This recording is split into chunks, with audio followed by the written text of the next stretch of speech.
Oke, Pak Jonathan, ini kalau misalkan nih, saya mau kasih penilaian dari 1 sampai 10 gitu ya. Berapa sih penilaian dari aplikasi Halodoc nih menurut Anda sebagai founder?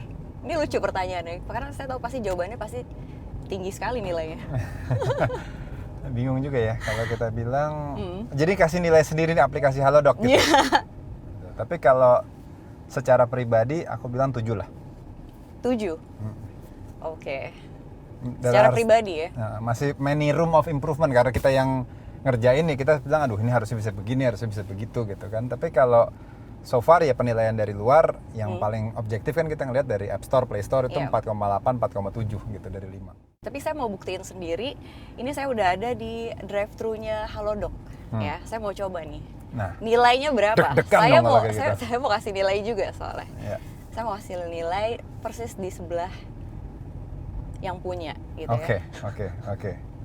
Jadi bisa jadi bahan masukan mungkin. Oke, nih kita mau apa nih? Mau kasih alatnya dulu ya. Jadi mereka akan validate di sini, terus kasih tesnya, nanti mereka datang ke ini. Ini di sini ya. Hai Mbak, boleh di sebelah sini. Mbak, aku udah daftar semalam by online gitu, masukin data juga ini, terus sekarang saya gimana?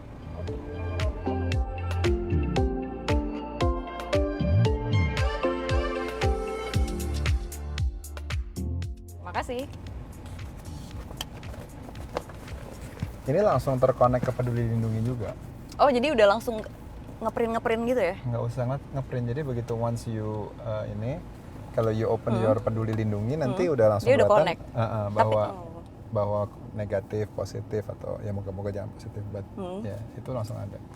Oke. Ini moga-moga nggak positif, sebenarnya wawancara kita nih udah diikutin sama protokol kesehatan ya, di mana saya dan Pak Jonathan nih udah tes sendiri-sendiri dan semua hasilnya negatif. Thank God. Ya gimana? Kita selain tes COVID, juga ada tes non-COVID-nya. Okay. Untuk MCU bisa, untuk tes kehamilan bisa, dan untuk cek demam juga bisa. Oh, ini komplit ya? Iya. Dan selain itu juga di aplikasi ada promo di klinik dan rumah sakit yang terdekat yang bekerja sama di aplikasi. Itu apa? Ya, bisa dapat Oke, makasih. Terus ini, dapat susu. Ya, dari Ultramid ya. Oke, makasih. Ya. Oke, makasih.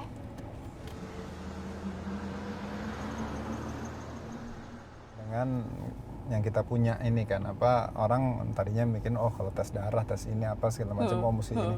Kalau ini kita semuanya drive thru aja kan, make life simpler aja gitu. That's basically the idea. Itu kalau misalkan Halodoc gitu ya, adain servis kayak begitu, itu emang ada permintaan atau emang ini menjawab semua tantangan, kalau ini semua bakal semua digital deh gitu kan, sampai ada tes-tes kayak gitu segala gitu. Yang tadi itu kita bilang falling in love with patient pain. Banyak orang falling in love with solution. We don't want to fall in love with solution. Ini mantranya Pak Jonathan ya? Iya. Falling in love with the patient pain. Ini what's next nih, kita udah mulai ditusuk ya.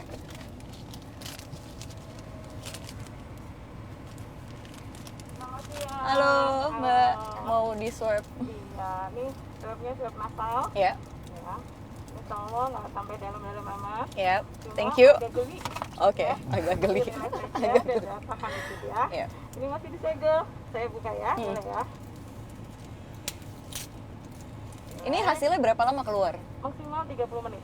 30 menit? Maksimal. Oke, maksimal. Oke, ini ada yang punya loh. Ini nggak kelamaan 30 menit. 30 menit nggak kelamaan. 30 menit nggak kelamaan. Itu maksimal. Maksimal. Oke, nggak apa-apa.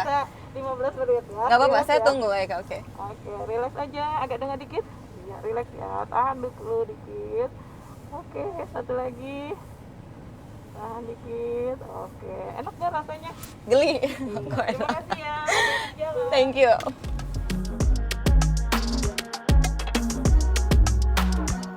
Pak Jonathan, sambil nunggu hasil tes swab saya keluar ya, saya mau kasih Anda rapid fire question nih. Sure. Tapi jawabnya yang cepet ya. Oke. 2 detik.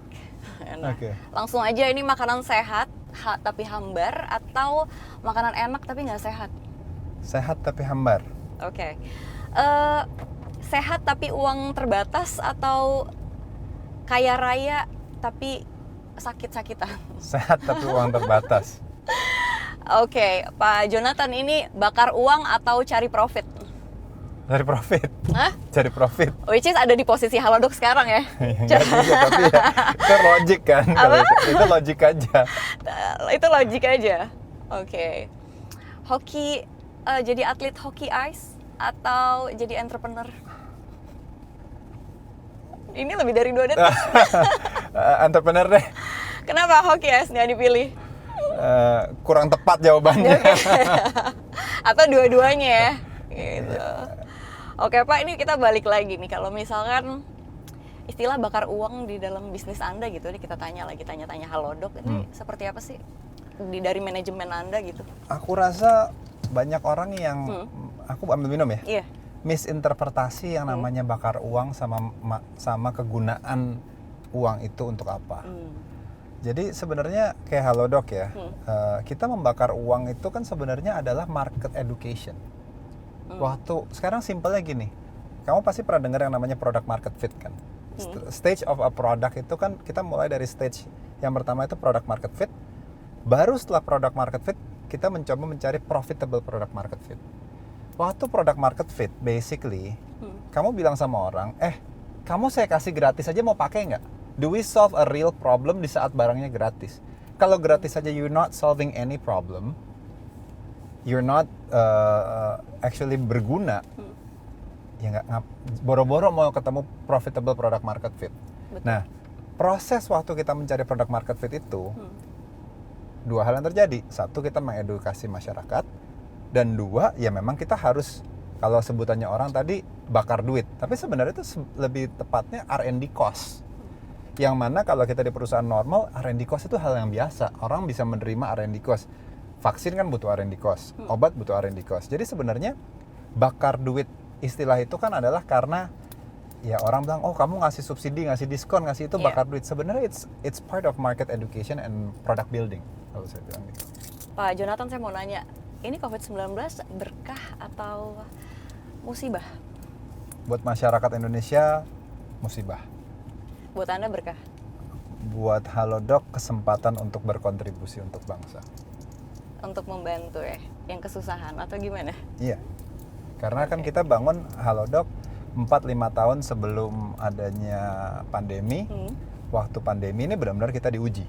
Kita diuji, benar nggak sih bahwa aplikasi yang dibangun ini memang bisa memudahkan atau membantu bangsa Indonesia. Dan saya rasa ya ujiannya ya kita, moga-moga kita lulus lah dari ujian itu. Saya mau nanya, hingga saat ini pengguna ada berapa banyak Halodoc? 20 juta monthly active user, 21 juta sekarang. 21 juta active user?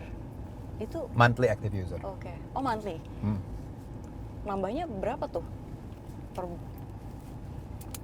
Dibandingin sebelum COVID-19, kalau dibandingin 1 tahun sebelumnya kita nambah 300%. 300%? Kalau misalkan kita ngomong standar pelayanan kesehatan, nih saya juga banyak temuin gitu ya, di beberapa e-commerce ada yang jual obat-obat tanpa resep tuh di toko elektronik. Ini sebenarnya aturannya udah ada atau gimana sih? Gimana tuh kita cara mengantisipasi itu semua? Apakah memang belum kuat kitanya gitu, apalagi si pemerintah gitu ya buat ngelihat ini semua sampai ada jual obat tanpa resep gitu, dijual bebas di toko elektronik bahkan yang memang yang tidak kelihatan itu dia penjual obat gitu. Mungkin saya coba cerita dari kacamata bagaimana pemerintah berupaya menjaga ini. Pertama, pemerintah membuka, mengklarifikasi mereka yang boleh melaksanakan penyediaan layanan kesehatan online itu harus mengantongi izin yang namanya PSEF, penyelenggara sarana elektronik farmasi. Jadi Halodoc ini perusahaan pertama kode 01 yang punya PSEF ya. Nah, kenapa? Karena seperti Halodoc ini kita memang menghubungkan pasien dengan apotek. Pasien dengan penyedia layanan yang benar-benar terakreditasi, dokter misalnya. Apoteknya pun harus punya STR, SIPA dan lain-lain. Itu kalau itu yang dari sisi pemerintah, upaya pemerintah.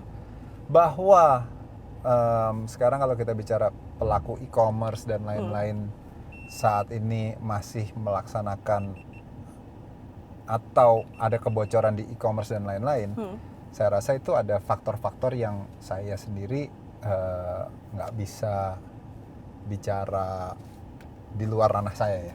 At least ranahnya pemerintah, they tried their best. Gitu.